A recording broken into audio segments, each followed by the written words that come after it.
भुनक्तु सह वीर्यं करवावहै तेजस्विनावधीतमस्तु मा विद्विषावहै। ॐ शान्ति शान्ति शान्ति। ॐ सदाशिवसमारम्भां शङ्कराचार्यमध्यमाम् अस्मदाचार्यपर्यन्तां वन्दे गुरुपरम्पराम्। ॐ नमस्ते अस्तु भगवन् विश्वेश्वराय महादेवाय त्र्यम्बकाय त्रिपुरान्तकाय त्रिकाग्निकालाय कालाग्निरुद्राय नीलकण्ठाय मृत्युञ्जयाय सर्वेश्वराय सदाशिवाय श्रीमन्महादेवाय नमः। ॐ समस्तजनकल्याणे निरतं करुणामयं नमामि चिन्मयं देवं सद्गुरुं ब्रह्मविद्वरम्। Hari Om, salutations to all. So we are seeing the Vishwanatha Ashtakam. The word Kashi has different meanings.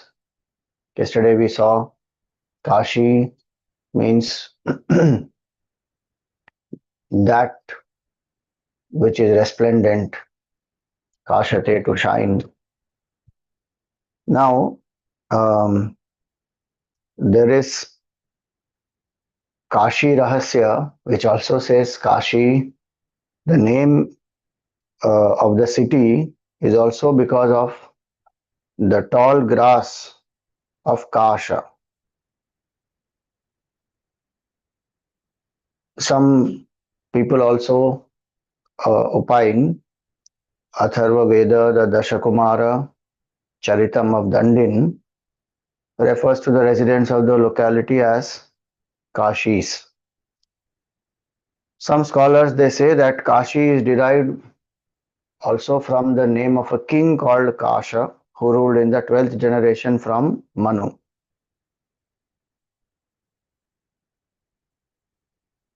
So there are different reasons why the place is called as Kashi, and it is also said that Kashi and Varanasi, so Kashi is the name of the Khanda, Varanasi the name of the city.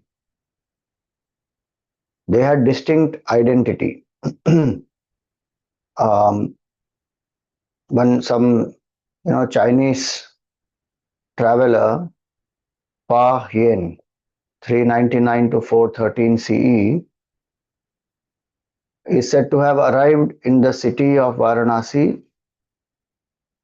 which is in the kingdom of Kashi. So we also know that Kashi Naresh, Mahabharat time also. Kashi Naresh, from his kingdom only this Amba, Ambika, Ambalika, they were brought by Bhishma. So today Kashi and Varanasi have become synonymous. But they had distinct identity at some point in time. And 7th century or so, it is said that they have become synonymous. So Kashi is the name of the kingdom, sometimes used also for the Janapada, and Varanasi is the name of the capital city of that Janapada. Today we use all these as synonyms: Kashi, Varanasi, Banaras, synonymously. So Varanasi, how does it come? We have in every shloka we have of this Kashi Vishwanatha Ashtakam, we have the last line saying Varanasi Purapatim Bhaja Vishwanatham. So what does Varanasi mean? Varanasi, that's the Varanasi, big C it is. Varanasi is the name. Many times we say Varanasi. Varanasi. So there the Atharva Veda mentions the river Varanavati, referring to the river called Varana. Mahabharat, Matsya Puran, Tirtha Chintamani, they mention Varanasi river, which joined the river Ganga. And the city got the name from the river itself called Varanasi, which was the earlier name of river Varana. Sorry, Varana, not Varana, Varana. So that is one opinion, that Varanasi itself is the name of a river which joined Ganga. Today, people also say that this Varuna river, Asi river combined together, the land between these two is called as Varanasi.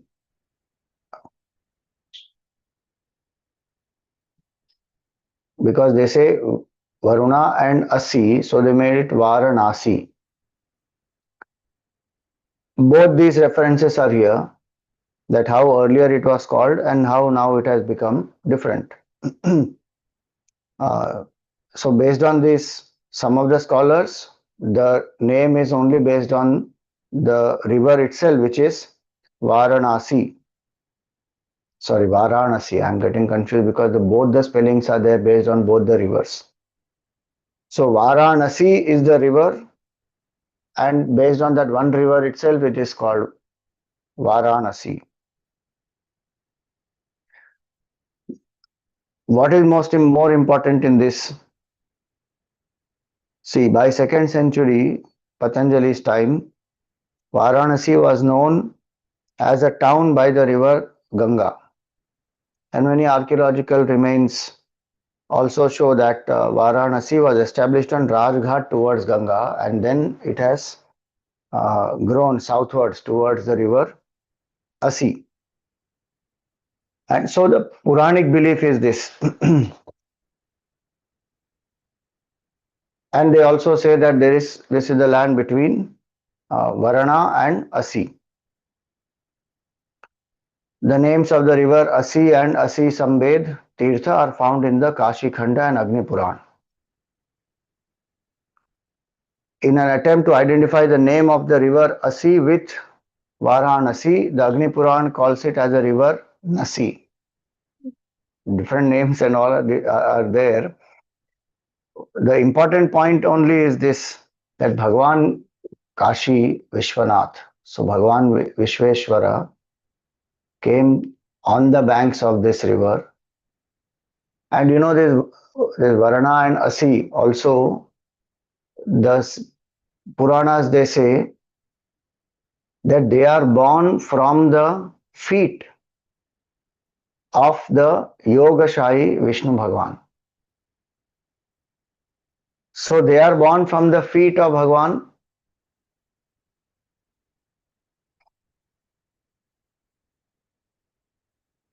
I don't remember exactly. Give me 1 minute, I will tell you.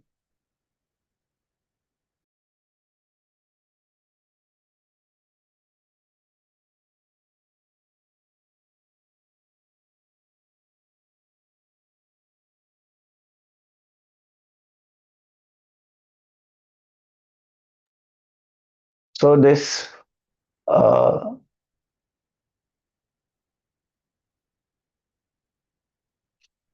Puran says that from the Yogashahi Vishnu Bhagwan's right leg springs this Varuna, and from the left leg springs Asi, and the land between them is Varanasi. So Bhagwan Vishnu, from his legs, these two rivers are as though emanating, and Shivji as Vishweshwara is amidst this land, in this land. His own Ishta Devata, Vishnu Bhagwan is. And so Bhagwan decided to be here. And it is said amongst all the Jyotirlings, 12 Jyotirlings. Now different Puranas will have different Mahima of each Linga. Worshipping Bhagwan Shiva in Varanasi gives the punya of worshipping all the Jyotirlingas. That is the significance of the Varanasi Jyotirlinga. And so Shankaracharya ji also, he went to Kashi. he composed both Vishwanatha Ashtakam and he composed Annapurna Stotram. Bhagwan Shiva and Mother Parvati, they stay there permanently. Now, we saw yesterday the first verse. Today we will see the second one. There is no specific context. It is said that Shankaracharya ji composes stotrams when he goes to any sacred place.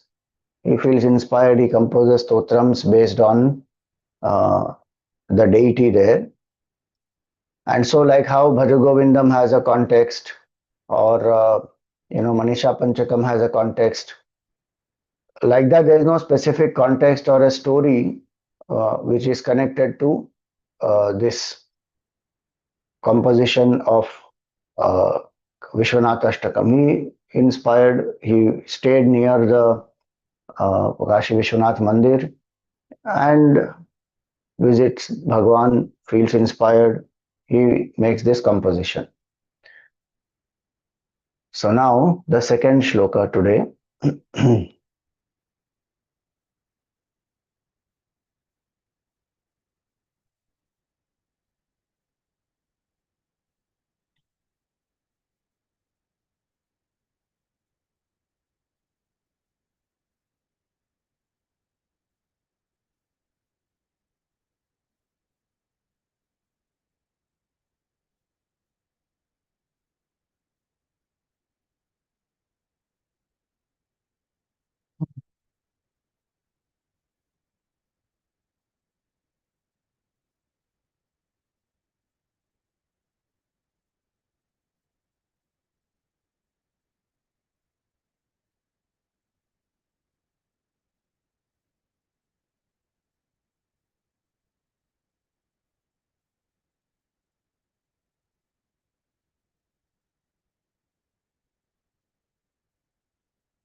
वाचामगोचरमनेकगुणस्वरूपम् वागीशविष्णुसुरसेवितपादपीठम् वामेन विग्रहवरेण कलत्रवन्तम् वाराणसीपुरपतिं भज विश्वनाथम्.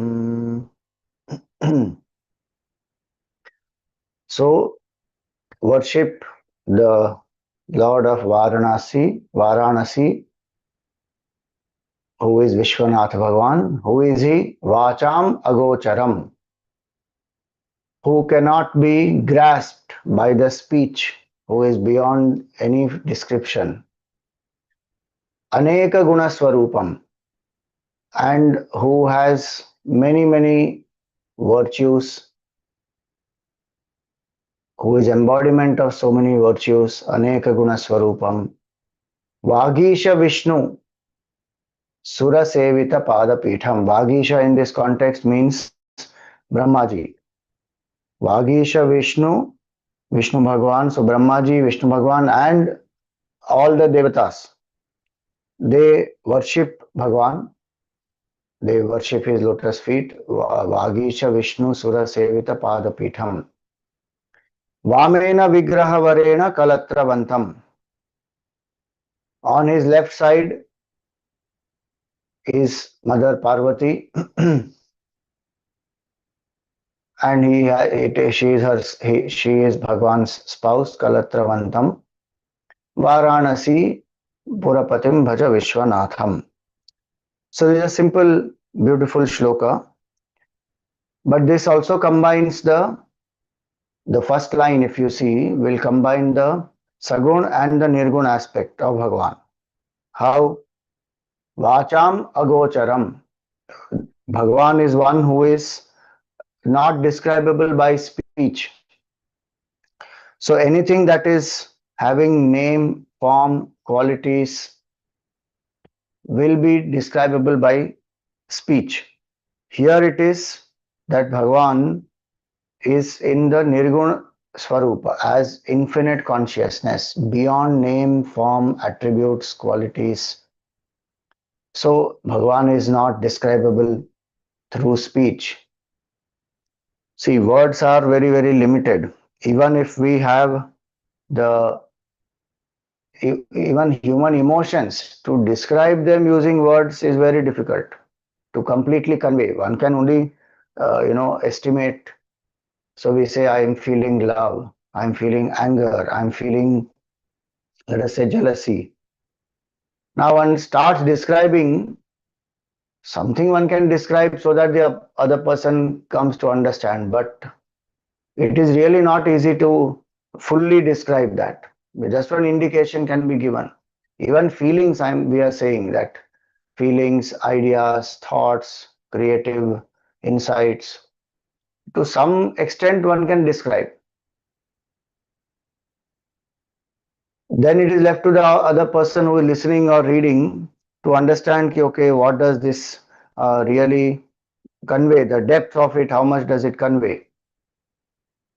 Now imagine even finite things to describe, it becomes difficult. Then what to talk about the infinite, that supreme consciousness. Shivji is representing that consciousness, Shiva Tattva, what the Mandukya Upanishad calls Shantam Shivam Advaitam Chaturtham Manyante Sa Atma Savigneya. That is our self, that is infinite consciousness, our true nature.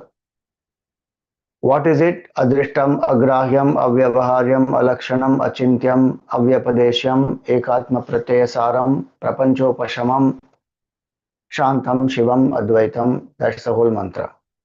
It can't be thought of, it can't be grasped, it cannot be, explained. Many things like that will come. Beyond the state of waking, dream, deep sleep. So that infinite consciousness, vacham agocharam. Then why are so many descriptions given, so much stotrams are written, so many mantras are there in the Upanishads? They all are only indicative. Even of Nirguna Swarupa, when it is said Shantam Shivam Advaitam, it is absence of duality. It is to negate whatever comes in our mind which is finite. Anything that is finite that comes to our mind, reject. Because that is seen, that is drishya, that comes and goes. The drashta is the truth. And that drashta is consciousness, sakshi is consciousness. And that drashta is Shiva. Rishudhamasu yad bhogyam bhokta bhogascha yad bhave tebhyo vilakshana sakshi chinmatroham sada shivaha. That is what Upanishad says, Kaivalya Upanishad. In all the three worlds here not only mean the bhuhu, bhuva, suvaha, but also waking, dream, deep sleep. Meaning in our entire range of experience, Trishudhamasu yad bhogyam, whatever is enjoyable, bhokta, the enjoyer, Mr. So and so, and this enjoyer contacting the enjoyed, so bhoga. Bhokta, Trishudhamasu yad bhogyam, bhokta, bhoga. The enjoyer, the enjoyed, the enjoyment, the truth is beyond the three. Tebhyo vilakshana. Apart from these three, is the Sakshi, is the infinite consciousness. What is its nature? Chinmatroham, it's only consciousness. And Sadashiva, most auspicious. So, that consciousness cannot be described. We say consciousness because words are the medium through which one can communicate. But what state that indicates, we have to understand. Otherwise, one can think consciousness as also, people are conscious, then they become unconscious. Or people mistake consciousness to be conscience. It is not. Conscience is pure intellect. Having Viveka Shakti, that is conscience. The conscience is that which helps me to know what is right, wrong. Consciousness is enlivening intellect. So conscience works because of consciousness. And conscience is a sharp, subtle intellect which has clarity, which has discriminative capability. So consciousness is indescribable. All the descriptions which are given are only pointers so that we lift our mind away. It is actually neti neti. That first line, first half, vacham agocharam, indicates the Upanishad methodology of realizing consciousness. And what is that? Neti neti. Negate, not this, not this, not this. This bhokta, bhogyam, and bhoga. Negate. Then what happens? Chinmatroham. Only infinite consciousness remains. And that one will know. So the words are, as Gurudev would say, they are pointers to contemplate in that direction. Lift the mind to that and then let it go. So vacham agocharam. It indescribable by speech. Because thought itself cannot grasp, then how speech will express? Speech is a further expression or grossification of what? The thought. That which cannot be grasped by thought itself. Why? Because it is the enlivener of thought. Yan manasa na manute yena ahur manomatam tadeva brahmatvam vidhi nedam yadidam upasate. Kenopanishad says, know that to be Brahman. What? Which cannot be thought of by the mind, by the thoughts, by the intellect, but because of which the mind thinks. Know that consciousness to be Brahman, not this which you worship. When a person is ready for the highest, then one will drop lower supports. Our Sanatan Dharma itself will say you drop the murti, drop the form and come to the formless. Ramakrishna drops the form of Mother Kali, glides into consciousness. Again, I'm saying glides into consciousness. It's not some aeroplane where you can glide like that, but meaning breaks free from the limits of the finite. But he used that form, and Mother Kali for him was so real, and consciousness also appears as Ishvara. There is no doubt. It's not some imagination of his mind only. That is a fact. Bhagwan appears in these forms. Same consciousness using power of Maya becomes Ishvara, appears in so many forms. Helps the Jiva to come out of the body identification, Jiva Bhav, and then helps the Jiva also to drop the form. So Vachama Gocharam Aneka Guna Swarupam means that. So first half says Vachama Gocharam. In it is not describable through speech. Why? Because mind itself cannot grasp it. It is that which is enlivener of the mind. Gurudev used to give the analogy of a battery. You know, the battery is there inside the torch. And that battery is giving power so that the torch, the bulb in the torch is able to give light. Now, if that bulb wants to see its own source and you disconnect the battery and bring the bulb in front of the torch, that bulb won't have light to see. Like that, Gurudev used to give the example that this mind and speech and the body, etc., they are functioning because of consciousness. So they cannot grasp. They are the effects. They are finite, perishable. This is infinite, imperishable, the cause. So vachama gocharam. Though it is indescribable, it is felt. That is the whole point. It is not some abstract thing. Okay, indescribable, mata nahi hai, nahi hai, beyond body, mind, and speech. Every minute we experience it. Aham, aham, aham. I am, I am, I am. That. Chinmatroham means that. Aham, asmi. Our feeling is I am. Even when BMI is dormant in the deep sleep, I am. Samadhi, I am. Under chloroform, I am. Never will one experience I am not. Even if the body drops, one dies, one will never experience I am not. I am. That I am is Shiva Tattva. It is imperishable. So first half indicates that Vachama Gocharam. Then Aneka Guna Swarupam. Next half says Bhagavan Shiva is the embodiment of so many virtues. So the form of Bhagavan Shiva also represents the virtues.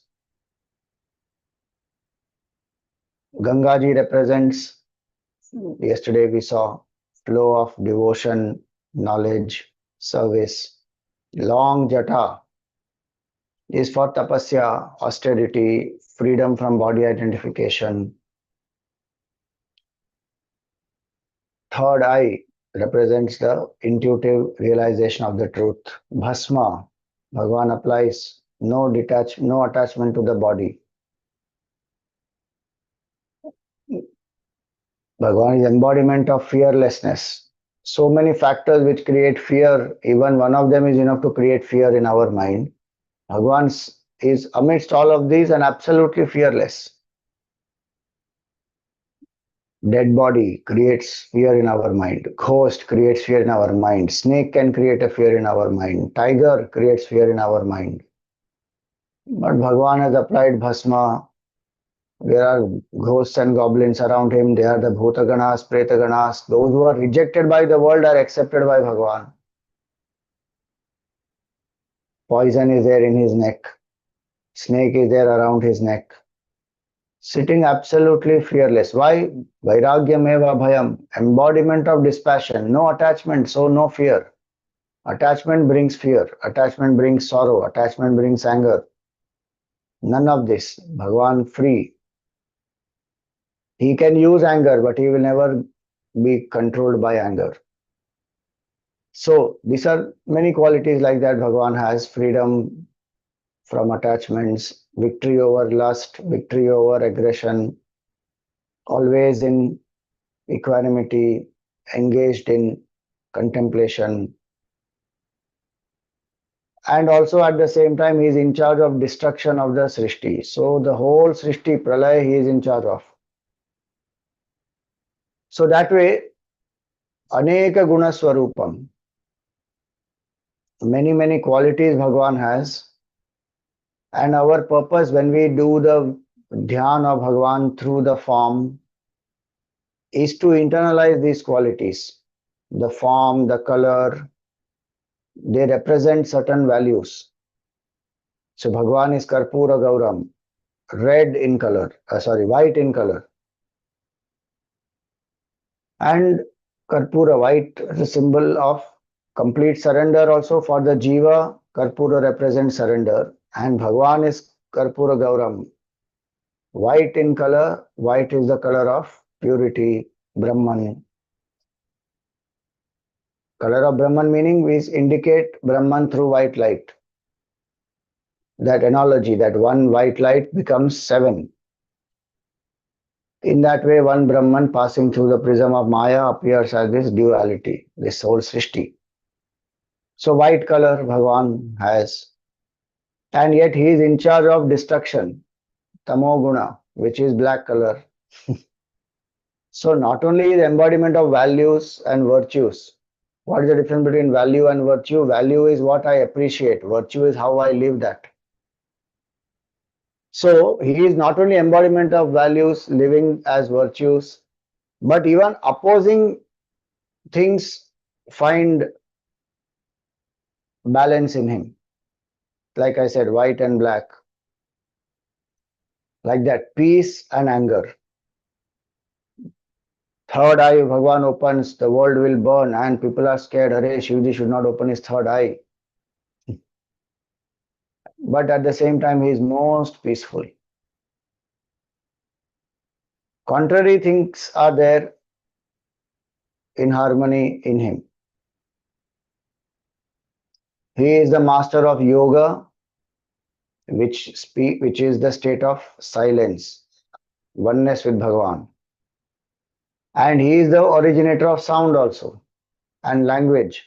Sanskrit, Damru language, his Damru creates that Maheshwara Sutras. 14 sutras and then Sanskrit language came from it. So like this, contrary values also are there in him.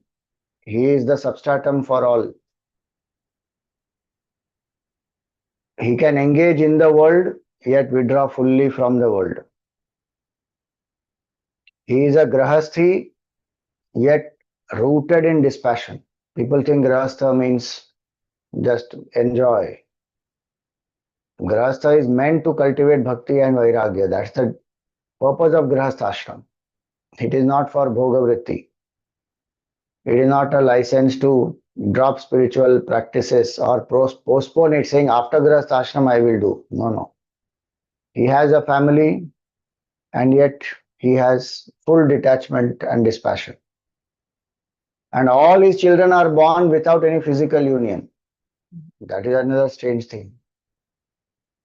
None of them are born by physical union. They are born, different stories are there of it. So if you see Bhagwan, Shiva, embodiment of virtues, and it is not only one type, always pure sattvic values and virtues. So-called opposing forces also are there in him in harmony. So Vachama Gocharam Aneka Guna Swarupam Vagisha Vishnu Sura Sevita Padapitham. Brahmaji, Vishnu Bhagwan, Devatas, they all worship Bhagwan, and specifically in Varanasi, they go and worship. Like yesterday we saw. So Bindu Madhav Mandir also is there, the Shashwamekh Ghat is also there. They have gone there, they have worshipped Bhagwan there. And in general, the legends which are given, like Shiva Puran, where Brahmaji and Vishnu, both of them are wondering who is the greatest, and Bhagwan Shiva appears as a column of light. Lingodbhava Murti is called. Infinite column of light, and they both understand that, oh, Shivji is the greatest. And so they worship. Devatas, of course, they worship Bhagwan Shiva. Whenever they have some trouble, they go to Bhagwan Vishnu or Bhagwan Shiva. So, Vagisha Vishnu Sura Sevita Padapitham. Vamena Vigraha Varena Kalatravantam.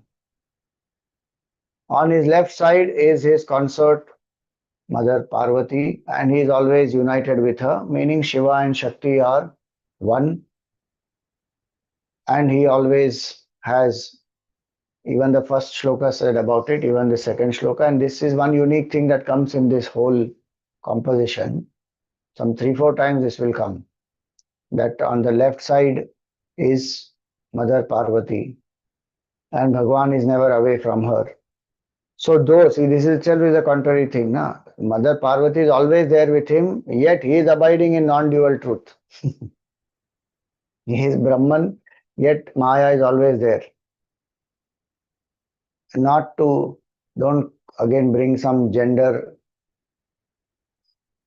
bias in this or gender inequality in this, saying, okay, she is always there, but he doesn't care for her, he is absorbed in thinking of Brahman. No. He loves her, he has given one half of his body also to her.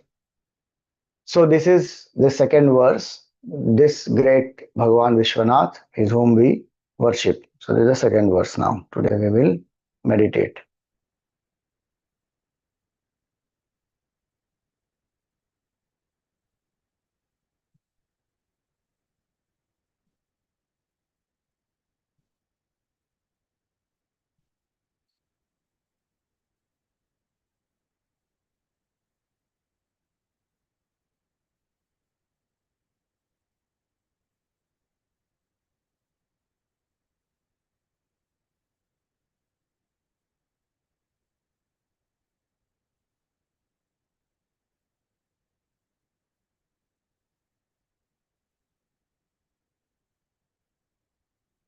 Sit erect, the head, the neck and the spine in a straight line.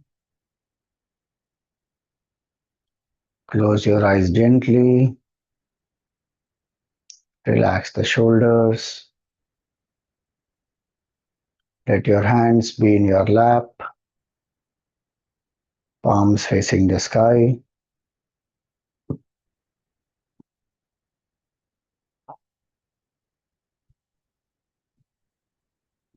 Come to a comfortable posture.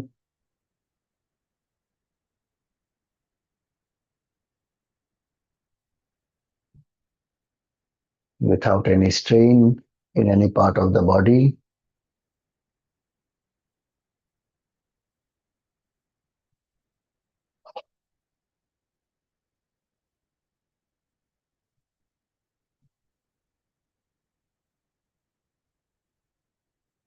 Invoke gratitude in your heart. Thank Bhagwan for any three values that you are living in your life, three good values that you are blessed with.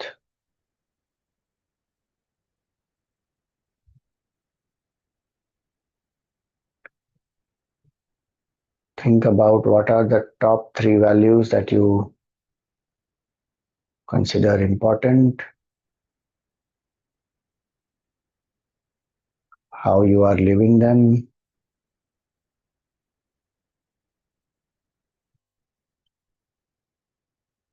and thank Bhagwan for these three values.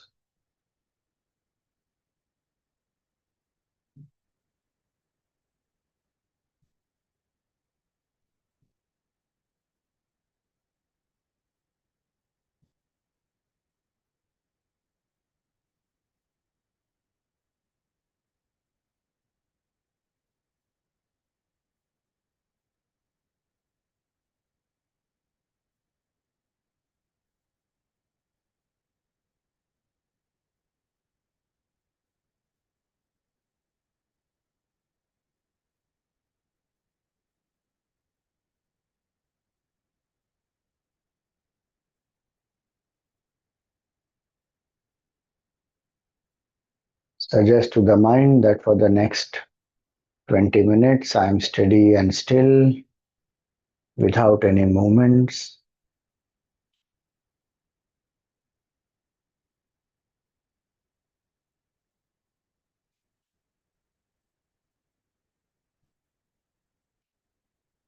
I am alert, awake, and quiet.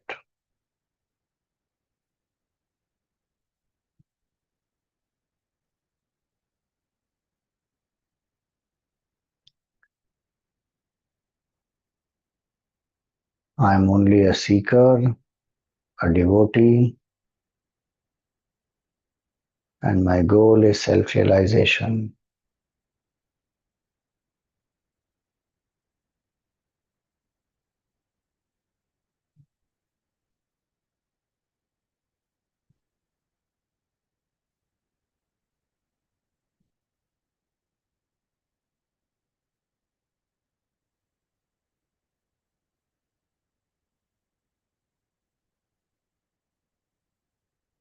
Relax the body with some simple deep breathing, slow, steady, and deep without any jerks. As we say, inhale, take a deep breath. Mentally, if you like, you can say she, and as you exhale, we say relax, you exhale. Mentally say va, and let go of any stress or strain in the body.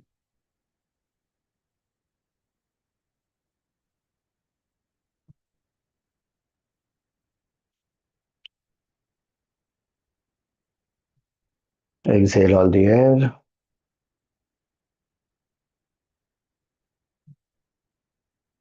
Inhale.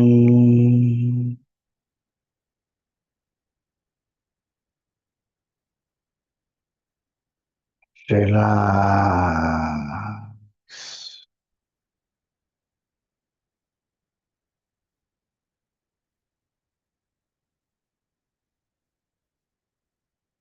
Inhale.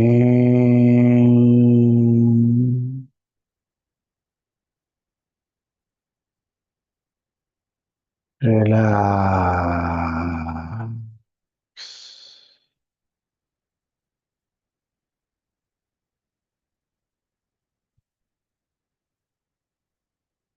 Inhale.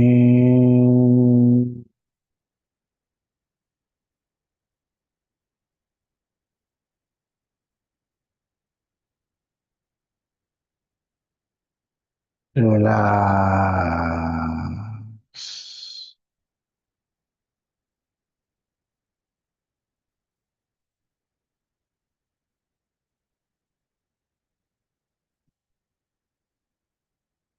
Inhale.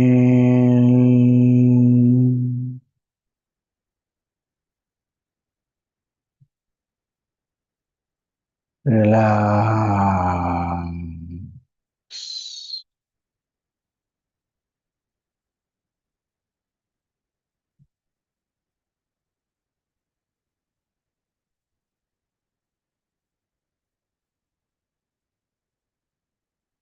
Deep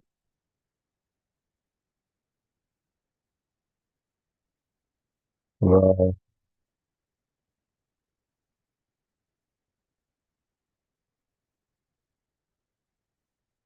in.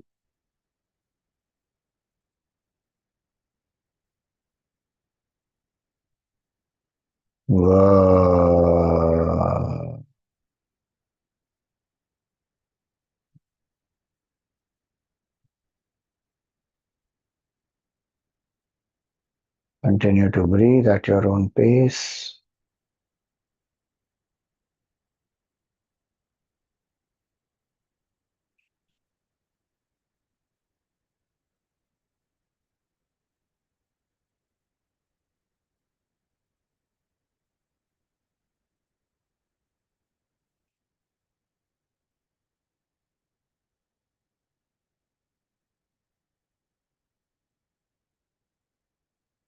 Deep breathing makes the body relaxed, makes the mind quiet.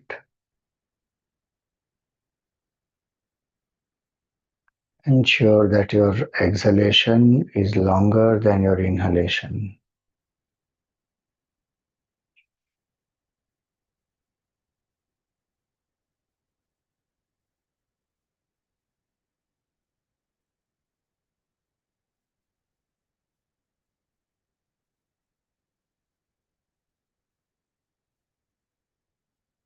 In the space between the two eyebrows or in your heart, visualize a circle of white light.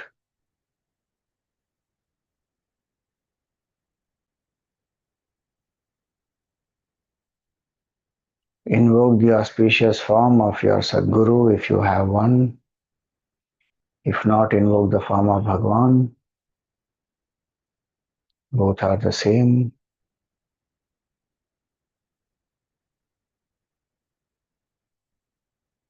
With all devotion and gratitude, feel that you are in front of your Sadguru.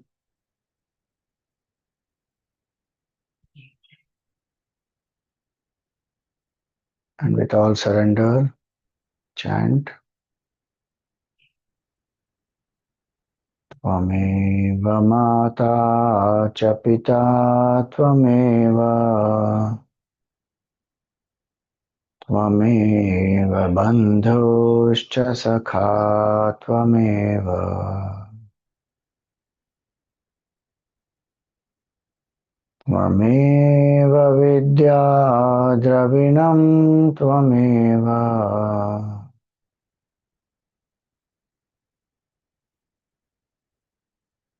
Tvameva Sarvam Mama Deva Deva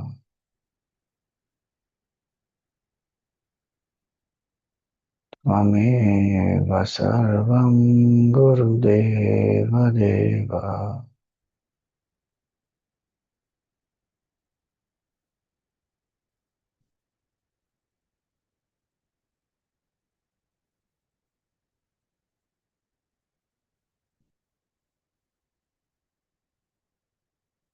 Offer some flowers at the feet of the Sadguru. Perform a pradakshina. Prostrate before the Sadguru.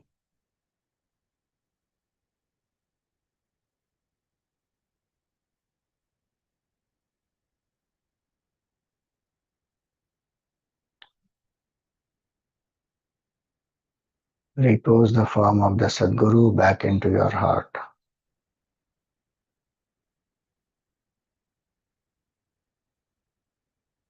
Invoke the auspicious form of Bhagwan Shiva.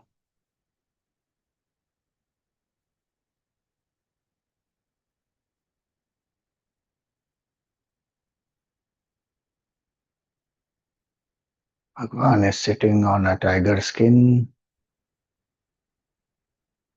He is seated in Padmasana.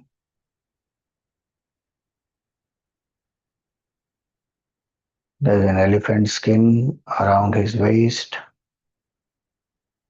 tied with a red cloth, holding the deer skin on his chest and shoulders.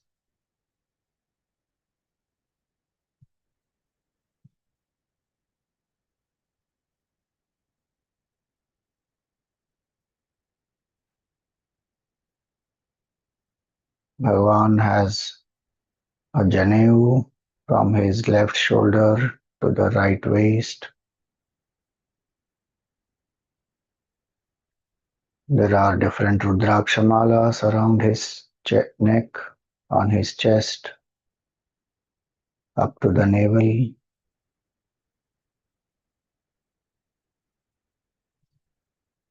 The right hand of Bhagwan is blessing us, granting fearlessness. Left hand is on his left knee.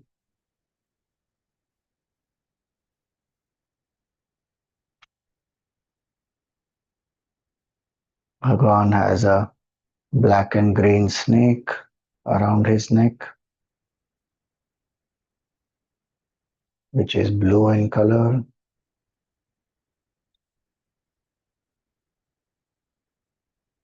There are earrings in the earlobes of Bhagwan.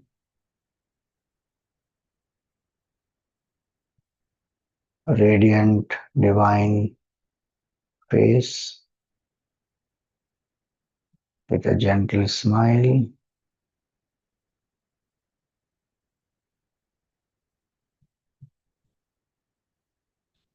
Bhagwan's two eyes are partially closed.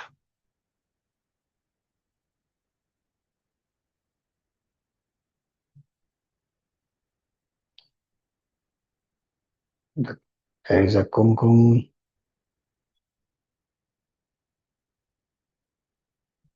dot just below the third eye.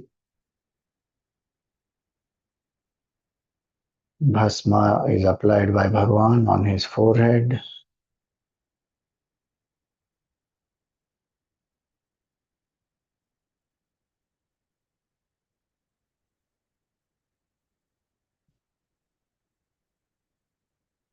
There is a crescent moon in his jata, which is tied with Rudraksha mala. There is a snake on the jata. Mother Ganga flows from his jata.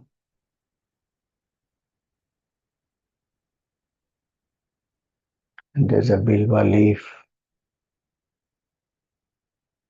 on the jata.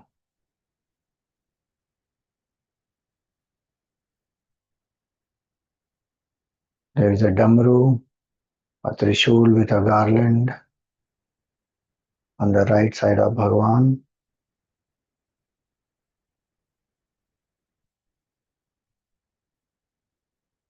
This is the most auspicious form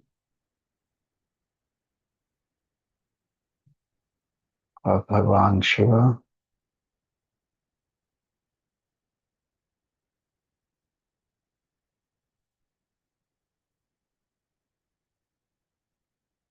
Vachamagocharamaneकागुणस्वरूपम्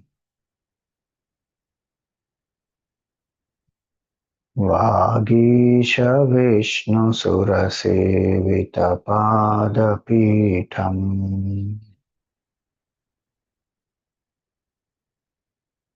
women विग्रहवरेण कलत्रवन्तम्